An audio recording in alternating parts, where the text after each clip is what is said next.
bem-vindo enfermeiro, bem-vinda enfermeira a mais um episódio do Pergunta Pra Mim Sai, onde eu tiro perguntas da maioria dos meus alunos lá na faculdade e também perguntas aqui que vêm das caixinhas e dos directs para poder estar respondendo sobre assuntos diversos dentro do mundo da SAI. E hoje o tema que eu vou abordar será teorias de enfermagem, tá ok? Então, se você tem interesse por esse assunto, eu acho que você vai gostar de conversar aqui um pouquinho comigo hoje. E qualquer dúvida que possa aparecer depois do vídeo ou antes de assistir o vídeo, você pode colocar aí nos comentários, pode me mandar via direct, tá ok? Que eu vou tentar colaborar ao máximo para poder te ajudar aí a resolver esses desafios. Lembrando a vocês que eu não sou a dona da verdade, eu não sei tudo de SAI, eu domino esse assunto sim, porque eu falo dele desde a faculdade e trabalho com ele há muitos anos. E através do meu conhecimento eu tento ajudar outros colegas a também entenderem a importância da SAI e do processo de enfermagem, tá bom? Bem, então vamos lá. Eu consegui selecionar 8 perguntas. Quem inventou as teorias de enfermagem? Realmente foi a Florence? Então, realmente foi a Florence que inventou, mas na verdade ela foi a primeira enfermeira que disse que a enfermagem era uma ciência separada da medicina, que havia um conjunto de conhecimentos referentes ao cuidado que não se associavam diretamente aos diagnósticos médicos. Então, ela estudou muito, ela desenvolveu muito conhecimento com a prática dela de cuidado. E aí ela adquiriu até mesmo esse status, né? Ela ganhou esse título de ser a primeira enfermeira cientista do mundo. E eu concordo com isso. Eu acho que ela realmente foi a primeira pessoa que mostrou como que a enfermagem utiliza a ciência e desenvolveu técnicas e práticas para que a gente conseguisse promover um cuidado que realmente fosse eficaz. Para quem não sabe, a teoria da Florence Nightingale é a teoria ambientalista, onde ela acredita que as ações do ambiente, as ações de modificação do ambiente podem influenciar diretamente na saúde de um indivíduo. E hoje a gente sabe que isso é 100% real, né? Outra, não entendo a teoria das necessidades humanas básicas, né? Que é aquela sigla NHB, que a pessoa colocou a sigla. É de Horta ou de Maslow? E quem é Mohana? Então, foi muito engraçado ler essa pergunta, né? Porque quando eu comecei a estudar enfermagem, eu também tinha a mesma dúvida. Porque nos livros, nas teorias de enfermagem, não explica direito essas relações da teoria de Wanda Horta com a teoria das necessidades humanas básicas, com a teoria de Maslow e Mohana, não esclarece muito isso. Então vale a pena esclarecer aqui para alguns colegas, porque era uma dúvida minha e eu consegui procurar fontes de conhecimento para tirar essa dúvida e hoje eu já entendo com mais facilidade do que antigamente, né? Bem, gente, na década de 60, se eu não me engano, a Wanda Horta, ela foi a primeira enfermeira brasileira a começar a pesquisar, a publicar e a aplicar teorias de enfermagem na prática assistencial aqui no Brasil. E ela começou a escrever isso, registrar, né? Graças a Deus ela registrou. E ela começou a mostrar como que o cuidado científico, ele consegue ser um cuidado diferenciado, mais qualificado, né? E o que tem a ver a Horta com Maslow e Mohana? Cada um é um autor diferente. Dos três, a única que é enfermeira é a Wanda mesmo, tá? O que a Wanda fez, gente? Ela pegou essa teoria e muitas outras teorias, principalmente para aplicabilidade prática, ela utilizou a teoria de Maslow, que é aquela pirâmide das necessidades humanas básicas, tá? Que eu vou até falar aqui para vocês um pouco sobre ela, e também usou a teoria de Mohana, porque ele também fala sobre essa forma de identificar as necessidades do indivíduo, só que ele fala de uma forma diferente de Maslow. Então ela pegou um pouco da teoria de Maslow e um pouco da teoria de Mohana. O nome da teoria de Mohana, eu até anotei aqui, ó, são os determinantes dos níveis de vida, que ele usa a teoria das necessidades psicobiológicas, psicossociais e psicoespirituais. Ele usa essas definições para poder falar sobre as necessidades do ser humano, para ele ser completo, né? E já Maslow, não, Maslow já usa uma pirâmide e ele fala de mais conceitos de necessidades humanas básicas. Quais seriam esses conceitos? Necessidades fisiológicas, que são a que teriam mais importância, por isso que elas estão na base da pirâmide. A relação dessa pirâmide, gente, é porque a pirâmide ela tem uma área onde a base dela é mais larga do que o ápice. Então, pela lógica de Maslow, as necessidades que têm uma maior largura, elas são mais importantes. E as que têm menor largura, que estão aqui no ápice, elas já têm um pouco menos de importância, mas não deixam de serem importantes, tá? Então, as necessidades fisiológicas é o que tem maior importância, tá lá na base da pirâmide. As necessidades de segurança já é a segunda necessidade mais importante, ela tá um pouco acima na pirâmide segundo Maslow. As necessidades de amor, de se sentir amado, já está aí um pouco mais acima, então tem um pouco menos de prioridade. As necessidades de estima e as necessidades de autorrealização, é a pontinha ali. Então, quando você vai desenvolver cuidado, a gente tem que priorizar primeiro as necessidades da base, indo até a ponta, o ápice da pirâmide, tá? Já as necessidades de Mohana é diferente. Mohana fala que existe um conjunto de necessidades independentes de importância em cada ser humano, isso pode ter uma prioridade, tá? E aí ele diz que as necessidades, elas são agrupadas em necessidades psicobiológicas, psicossociais e psicoespirituais.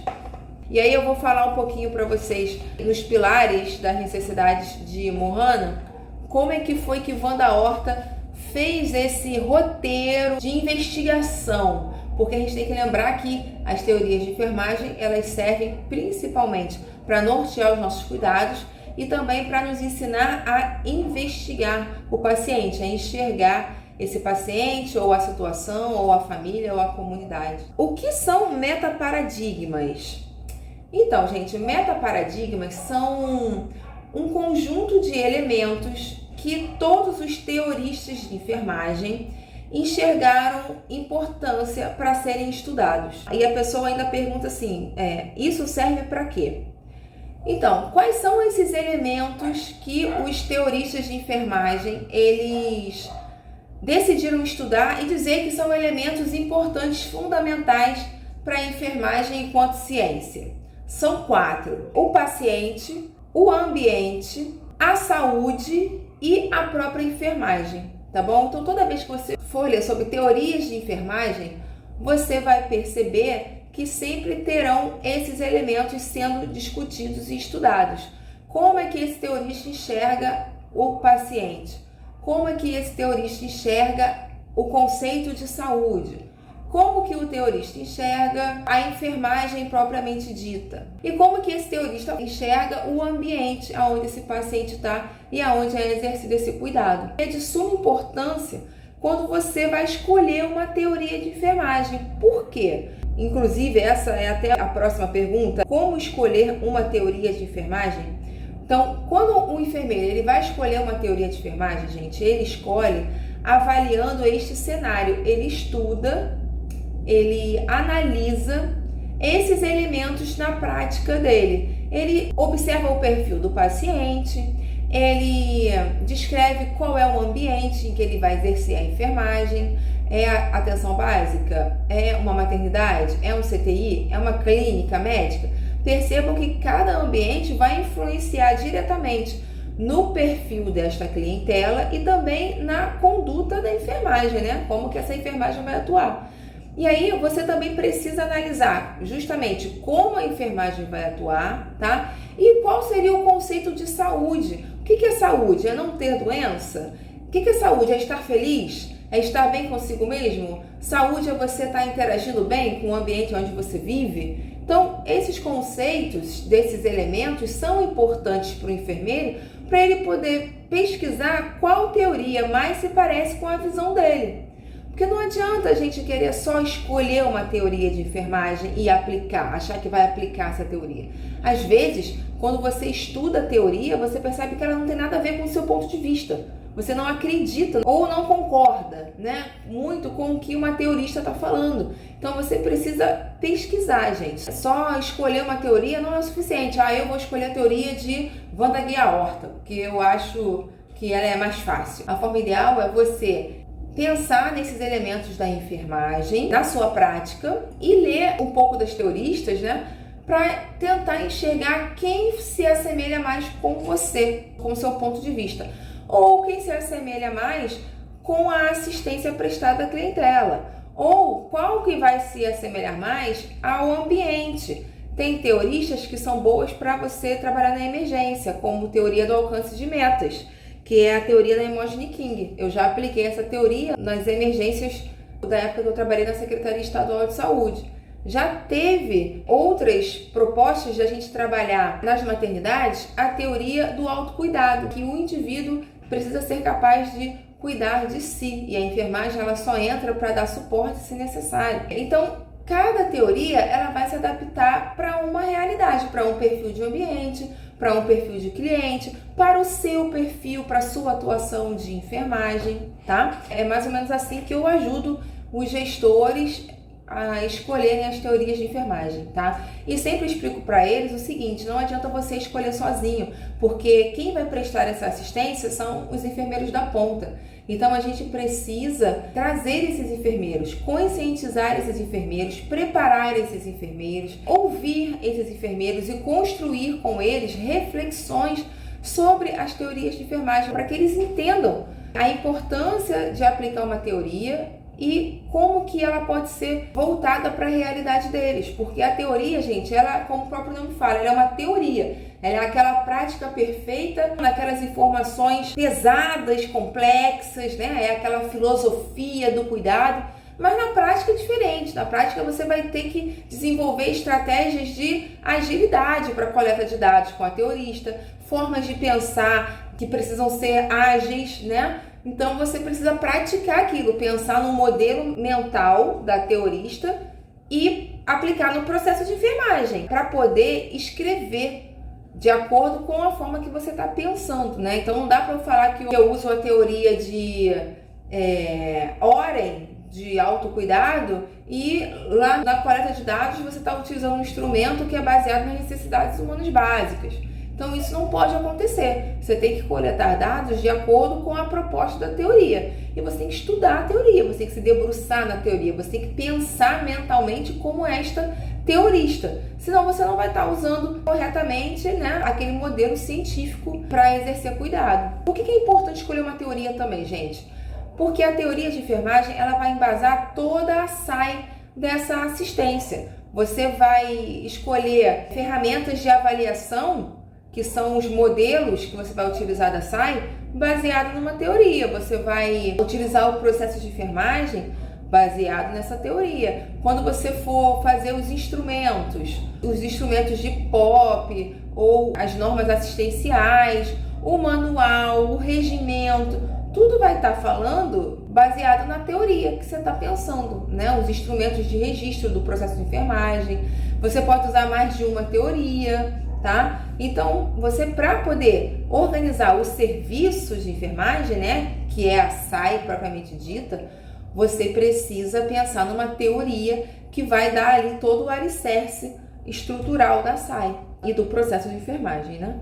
Por que sou obrigado a usar uma teoria? Me perguntaram isso também. Então, eu sempre explico para as pessoas que estão dentro da enfermagem que a enfermagem ela é uma ciência e que nós somos os responsáveis por mostrar isso.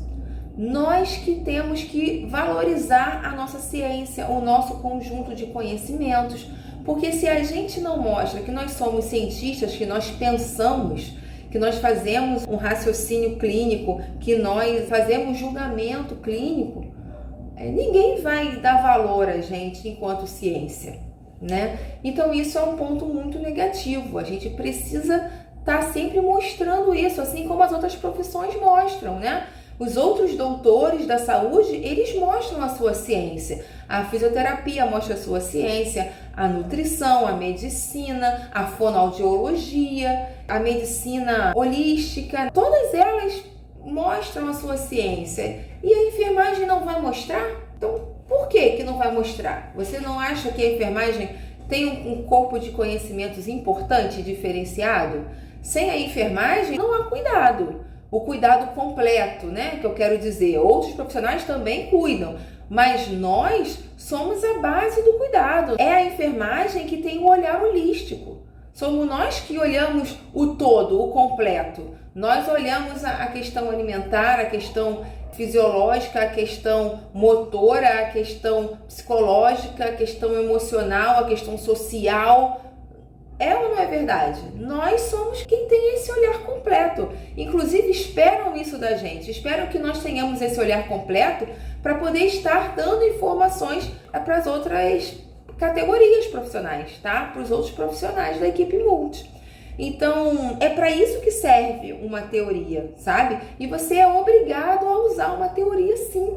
Porque você, dessa forma, você vai estar mostrando a enfermagem como ciência. Isso é responsabilidade sua, é responsabilidade minha. E outra coisa também, enquanto ciência, você precisa aplicar a enfermagem porque isso é trabalhar eticamente. Quando você deixa de trabalhar com cientificidade, você está deixando de trabalhar eticamente, porque está lá no seu código de ética que você precisa exercer uma enfermagem que vai deixar o paciente livre de danos. Então, quando você trabalha com achismo ou com sempre foi feito assim, você não está oferecendo uma qualidade assistencial, você não está garantindo a melhor assistência para o paciente. Então, você é obrigado a fazer isso. Você precisa aplicar uma teoria para poder garantir cientificidade à assistência, tá? E uma outra coisa, que assim, pode ser a mais importante, né? Que é a questão legal. Aqui no Brasil, nós temos uma legislação que fala que nós temos que utilizar teorias de enfermagem, tá? Ela precisa fundamentar toda a assistência. Então, se você não utiliza teorias de enfermagem, você está passivo de sofrer um processo ético, tá bom? Ah, Angélica, mas na minha realidade é impossível, então é muito injusto um conselho profissional me punir porque eu não uso teoria de enfermagem. Eu não tenho condições de usar, eu não tenho suporte, eu não tenho estrutura, ninguém me dá condições de trabalhar com uma teoria. Então, isso não pode ser desculpa, tá? Porque você, enquanto enfermeiro, você é um profissional capaz de enxergar num ambiente onde precisa existir uma assistência de enfermagem, você é a pessoa capaz, preparada, né, de nível superior, preparada cientificamente para fazer isso. Então, não tem como você ter essa desculpa. Você não pode ter essa desculpa. Você precisa ser capaz de avaliar aquele cenário, esse ambiente onde você exerce a sua enfermagem e pensar numa forma de aplicar uma teoria de enfermagem ali. Novamente falo, não é aquela teoria do livro, aquela coisa completa, pesada, complexa, filosófica, tá? A gente tem que sair de lá do mundinho perfeito e trazer aqui para nossa realidade. Se há a possibilidade de você fazer uma assistência completa, perfeita, plena, né, usando todas as informações da teoria, todo o processo de enfermagem completo, com computador, com tudo de mais maravilhoso, você não vai ter justificativa legal para dizer que não aplica teoria de enfermagem, tá? Agora, se você está num cenário caótico, um cenário de guerra, aí realmente é bem complicado, né? A gente simplesmente vai fazendo, mas esse seu fazendo também precisa ter um embasamento científico, tá bom? Você também tem que... Esse fazendo não vai justificar o uso da não ciência. Alguma ciência você vai ter que aplicar aí. E no caso, uma ciência de cuidado. Nesses casos, assim, a ciência que eu sempre vou recomendar e que eu acho que é utilizada automaticamente é a própria teoria das necessidades humanas básicas, né? De Wanda Horta. Mas Wanda Horta não usou só, gente, a teoria de Maslow e de Moana, tá? ela também utilizou várias outras teorias que já existiam na época. Então aqui, ó, eu anotei para vocês saberem. A teoria do homem unitário, de Martha Rogers, a teoria da homeostase, de McDowell, a teoria da conservação de energia, de Levine, que é uma teoria muito legal, a teoria da adaptação, de Callista Roy, que também é uma teoria muito maneira, a teoria do alcance de metas, de Imogen King. Então, observem, ela se fundamentou. Também teve que trabalhar num ambiente caótico, que era um ambiente de guerra, que foi aqui no Brasil, né? Lembra de Florence? Florence ficou famosíssima, ganhou honras, as honras mais importantes da Inglaterra, porque trabalhou na guerra. E ela conseguiu aplicar uma teoria de enfermagem lá e provar a teoria dela. A teoria ambientalista, ela diminuiu drasticamente os índices de mortalidade na guerra dos soldados ingleses. Quando ela chegou lá, os soldados, mais da metade morriam, e não era nem por causa de ferimentos de guerra. E depois que ela ficou lá e pôs em prática tudo que ela acreditava, essas mortes elas se reduziram para menos de 5%. Então, no caos, na guerra, eu acho que não há um ambiente mais caótico para se trabalhar do que numa guerra. Eu nunca trabalhei numa guerra, espero nunca trabalhar, mas eu acho que é um ambiente mais caótico, né? Então, outra pergunta que me fizeram aqui. Nanda é uma teoria de enfermagem? Então, gente, eu sempre explico isso para os alunos, porque na academia a gente sai com essa ideia equivocada, digamos assim, né? De que Nanda é uma teoria de enfermagem. Até porque quando a gente aplica Nanda, a gente percebe que Nanda ela utiliza uma forma bem específica para coletar dados, né? E a gente sempre fala que as teorias de enfermagem, elas servem para embasar a coleta de dados, para investigar informações acerca da nossa clientela. Então, quando a gente olha Nanda e a gente vê lá os domínios, né? A gente acaba acreditando que Nanda é uma teoria de enfermagem, que ela usa uma teoria de enfermagem pelos domínios. Então, assim, na verdade, gente, a Nanda é uma taxonomia, é uma nomenclatura de problemas de enfermagem. Só que a Nanda, ela foi criada por um grupo de enfermeiras norte-americanas, há muitas décadas atrás. E uma dessas enfermeiras que começou a participar dessas discussões lá da ANA, né, que era a Associação de Enfermeiras Norte-Americanas, uma dessas enfermeiras era Marjorie Gordon, tá? E a Marjorie Gordon, que inclusive tem livros que falam sobre a teoria de Marjorie Gordon, o que ela desenvolveu? Ela acredita que existe uma forma de você enxergar o paciente, tá? Para você identificar as fragilidades dele, as potencialidades, identificar os padrões de resposta humana. E ela fala que existem padrões funcionais de saúde, que é o que vai tornar esse indivíduo capaz de viver bem ou viver mal, né? E o que a Nanda fez? A Nanda, na verdade, ela utiliza a teoria de Marjorie Gordon, tá? Nanda, ela fala sobre os domínios, ela organiza os diagnósticos de enfermagem nos padrões funcionais de saúde de Marjorie Gordon, tá? Então, ela acaba utilizando essa teoria para poder organizar os diagnósticos de enfermagem. Mas ela também fala da importância de utilizar duas outras teorias, tá? A teoria do cuidado cultural e a teoria do cuidado transpessoal. Por quê? Porque ela quis internacionalizar, né? Hoje a gente não fala mais só Nanda, na verdade a nomenclatura correta é Nanda I, de Nanda International. Então hoje ela nem se chama mais pelo nome completinho que ela tinha. Hoje em dia ela fala que vai utilizar somente esta sigla mesmo, D-A-N-D-A, que se transformou nessa palavra Nanda. Então, Nanda-I, né, é o que elas falam. Elas não falam mais Diagnostics Association, Nurses American, não sei o que mais das contas.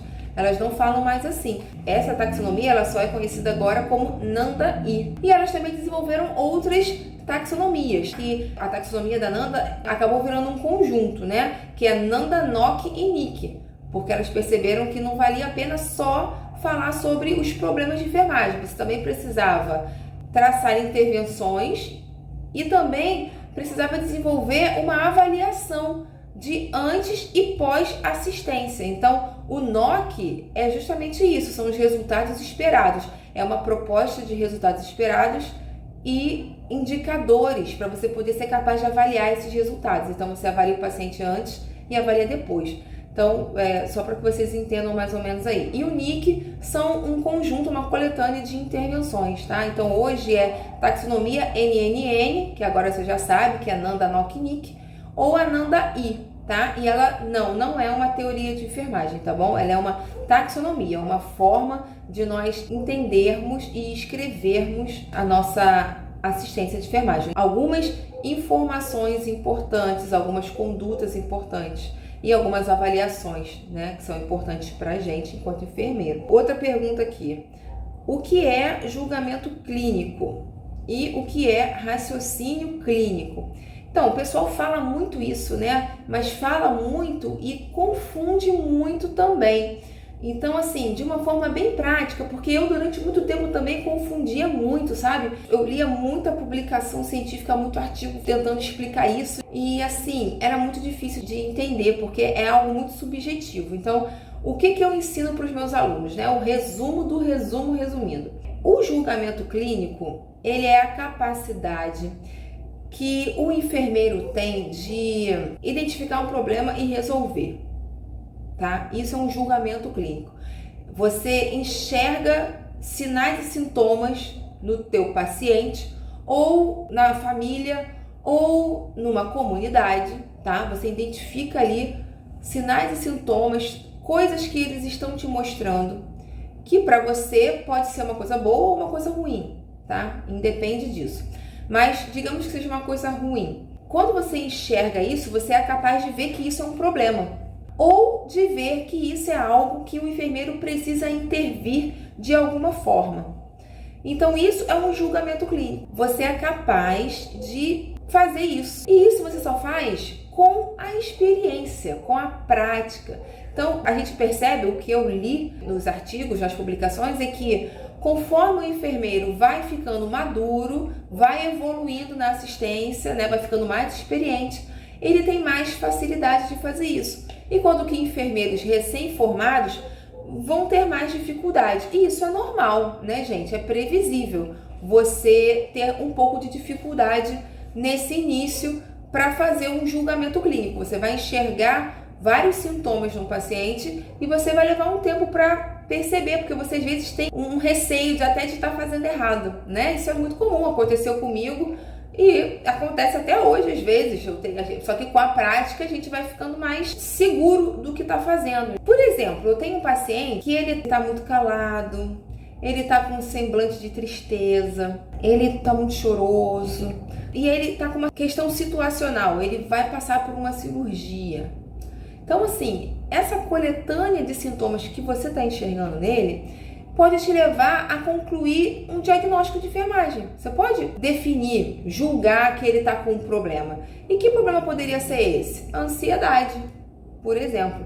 Às vezes é o contrário, esse paciente está tagarela, está falando muito, falando, está questionando, está perguntando muito, sabe? Está agitado, mas ele também está com uma cirurgia aí para os próximos dias e ele também tá com um monte de problema em casa, porque às vezes é uma mulher que vai ter que fazer uma cesárea porque tá com pré-eclâmpsia e ela tá preocupada porque os outros filhos estão em casa e não tem quem tome conta. Então você percebe, ela tá te mostrando vários sinais de ansiedade. Você pode chegar a essa conclusão, sabe? De que ela tá sofrendo com ansiedade. E a partir dessa constatação, desse seu julgamento, você vai ser capaz de intervir de alguma forma, né? Você vai poder acionar o serviço de psicologia, ou você vai poder conversar com a sua equipe explicando que essa paciente está sofrendo de ansiedade. Então, todas as vezes em que os profissionais tiverem uma oportunidade de estarem interagindo com ela, procurar confortá-la, procurar explicar ao máximo sobre a cirurgia, a necessidade dela estar ali internada. Então, tudo isso você pode colocar na prescrição. Promover acolhimento, conversa, interagir durante 15 minutos com a paciente para entender as suas angústias e tentar acolhê-la da melhor forma. Isso é uma prescrição de enfermagem, baseado no julgamento clínico que você identificou, que foi ansiedade, né? Baseado nesses sintomas que você percebeu. Então percebam, não tem muita filosofia não, essa é a forma mais fácil que eu tenho de fazer com que você entenda o que é um julgamento clínico. E o que é raciocínio clínico? Então, gente, na verdade, o julgamento clínico, ele vai estar dentro do raciocínio clínico, porque antes de você julgar, você vai desenvolver todo um processo mental, um modelo mental de pensamentos, um conjunto de pensamentos, né? Então você ainda pode colocar aí na jogada o pensamento crítico. Então, o pensamento crítico é a sua capacidade de ter vários processos de pensamento numa linha de raciocínio. E quando você faz isso, você está compondo o seu raciocínio clínico, que é um conjunto de pensamentos que vão te levar a ações, a pensamentos e a ações. O processo de enfermagem em si, ele é um raciocínio clínico, é uma forma que o enfermeiro tem de estar pensando ali para poder exercer uma assistência, tá? E o julgamento clínico, ele vai estar dentro desse raciocínio clínico quando você vai identificar os diagnósticos de enfermagem. Tudo isso, no final das contas, vai te levar a uma conduta, né? O raciocínio clínico vai te levar a uma conduta, o julgamento clínico vai te levar a uma conduta para que você seja capaz de prestar uma assistência qualificada e científica, tá bom? Então é mais ou menos isso aí que eu explico para os alunos. E às vezes eu falo para eles, olha, não se prendam muito ao mundo filosófico disso tudo não, porque para colocar em prática, eu acredito que essa seja a melhor definição para você entender o que é isso na prática assistencial ali da gente do dia a dia. E aí perguntaram aqui assim, o que coletar na teoria de enfermagem das necessidades humanas básicas de Wanda? Bem, gente, então o que na verdade Wanda faz? Ela usa a teoria de Maslow para poder explicar um pouco sobre as prioridades que a gente precisa dar na assistência frente aos problemas que os pacientes apresentam, né? Então, se meu paciente está apresentando um problema nutricional, um problema alimentar, e ele também está apresentando um problema de autoestima, eu tenho que me preocupar primeiro com o quê? Em alimentar esse paciente ou de conversar com ele sobre a autoestima dele. A gente entende que a questão nutricional, ela tem um peso mais importante, porque se não se nutrir, se não comer, vai agravar o quadro de saúde e vai ficar doente. Então a gente precisa primeiro garantir que esse paciente está se alimentando para adquirir um mínimo de valores nutricionais ali, tá? Em detrimento da autoestima nesse primeiro momento. Não que não seja importante as duas coisas, mas ela utiliza a pirâmide de Maslow para priorizar isso, tá? O que vai se priorizar na assistência? Um outro exemplo, eu vou me preocupar com o meu paciente tá conseguindo respirar, tá? Conseguindo se sentir bem no processo de respiração, ou eu vou me preocupar que ele está querendo receber a esposa dele no horário da visita, que é a questão de interação social, essa questão aí da necessidade de amor, né, nas relações. O que eu vou ter que priorizar, né? Então, é isso. É mais ou menos por que ela utiliza a pirâmide, porque a pirâmide, ela coloca ali o que é prioritário. E já as necessidades humanas de acordo com Mohana. Aí ela já usa a teoria de Mohana, né, que é a teoria dos determinantes dos níveis de vida. Ela já usa essa teoria para poder fazer a investigação dela, para ela poder coletar dados. Fala que quando a gente tem que fazer uma interação com o paciente, a gente precisa garantir o vínculo, né, ter uma boa comunicação, ter respeito, respeitar o espaço desse paciente, entender que ele é um indivíduo complexo, né, que ele é um ser humano, e que ele tem necessidades e que a enfermagem precisa identificar todas essas necessidades, tá? Então, o que ela faz?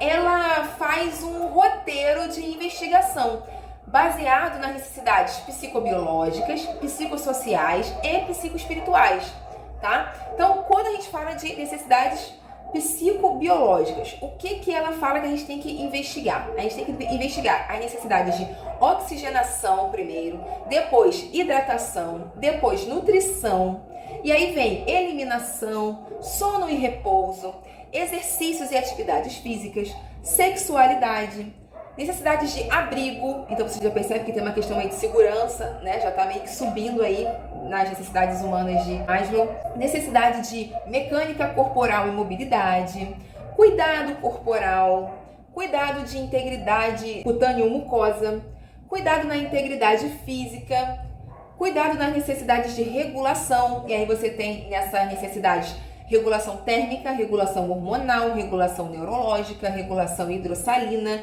eletrolítica, imunológica, de crescimento celular e vascular. Então olha como é que ela detalha, né, tudo ali. Você percebe que é um exame físico completo, né? Necessidade de locomoção, necessidade de percepção. E aí nessa necessidade de percepção está incluído percepção olfatória, visual, auditiva, tátil, gustativa e dolorosa. Tá? Necessidade de ambiente e necessidade de terapêutica. Então ela fala aí com o que nós precisamos nos preocupar para investigar, né? Para saber se está com a necessidade suprida ou não, tá bom? E as necessidades psicossociais. Nessas, a gente já observa a convivência com outros seres humanos. Daí ela fala sobre a relação do indivíduo, do paciente, com a família e com os grupos sociais. Tá? Que isso é muito importante, né, gente? Além disso, a gente tem também, dentro dessas necessidades psicossociais, as necessidades de segurança, de amor, de liberdade, de comunicação, de criatividade, de aprendizagem, de gregaria, de recreação e lazer, de espaço, de orientação no tempo e no espaço, de necessidade de aceitação, autorrealização, autoestima, participação, necessidade de autoimagem e necessidade de atenção. Então perceba, né, como é mais aquela coisa da pirâmide de Maslow subindo mesmo, alcançando aquelas necessidades que Maslow fala no ápice, né? E aí ela também utiliza as necessidades humanas psicoespirituais que Mohana fala. Mohana fala que essas necessidades, elas derivam dos valores e das crenças do indivíduo. E nelas, o homem sempre vai estar tentando interpretar o que vivencia. Embora aqui seja inexplicável cientificamente, né? Porque a gente está falando aí de fé nesses casos. E isso transcende até mesmo a ciência, né? O conhecimento científico. Mas que é importante que a gente identifique essa necessidade no indivíduo, porque ela vai influenciar, olha que incrível, a gente sabe disso, né? Ela influencia diretamente o bem-estar e a condição de melhora de saúde. A gente sabe que a fé, ela cura. E a gente precisa respeitar isso, valorizar isso e se preocupar, se atentar para isso nos nossos pacientes, tá? Então seria mais ou menos isso, sabe? Como que você investiga? Você vai investigar utilizando essas necessidades que Mohana classifica em necessidades psicobiológicas, psicossociais, psicoespirituais. Tá? E como é que você vai priorizar isso aí? Aí você já vai priorizar baseado na pirâmide de Maslow, tá ok? Olha, eu acho que essas 8 são as que mais me perguntam assim, e eu espero que eu tenha conseguido esclarecer ou explicar um pouco, né, bem resumidamente, porque cada pergunta dessa aqui é uma aula minha, né? Então eu resumi o máximo que eu pude para poder colaborar aí e estar compartilhando um pouco do conhecimento que eu adquiri aí na minha jornada da enfermagem com vocês, tá bom? Se vocês tiverem mais dúvidas sobre teorias de enfermagem, vocês coloquem aqui. Eu vou estar fazendo outras perguntas para a Missai de teorias específicas, tá? Porque já me perguntaram sobre a teoria do alcance de metas, já me perguntaram sobre a teoria do autocuidado, já me perguntaram sobre a teoria ambientalista.